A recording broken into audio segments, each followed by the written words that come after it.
சிவராத்திரி நன்னாளிலே 5 கால பூஜை என்று நடைபெறும்.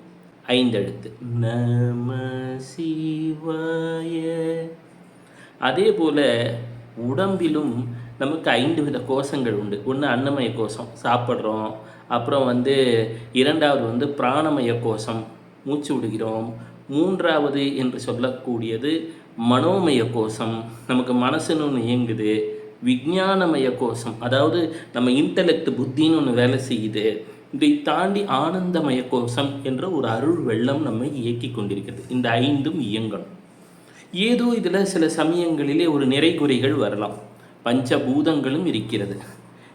நிலம், நீர், நெருப்பு, வாயு, ஆகாசம். இவையிலே ஒரு சமநிலை நமக்கு வேண்டும். இதற்கு ஈசனுடைய 5 வடிவங்களின் அருள் வேண்டும். என்னன்னா தத்புருஷம், அகோரம், சத்யோஜாத்தம், வாமதேவம் மற்றும் ஈசான். இந்த 5 நிலைகள். இது நமக்கு எளிமையாக கிடைக்கணும். நமக்கு ஈசனுடைய அருள் கிடைத்தால்தான் நாம் நீசனாக இருக்கக்கூடிய வாழ்க்கையிலிருந்து மனு ஈசனாக மாற முடியும். அதற்கு என்ன செய்யணும்? சிவராத்திரி என்று சில வினாடிகள் எனும் ஓம் நம சிவாய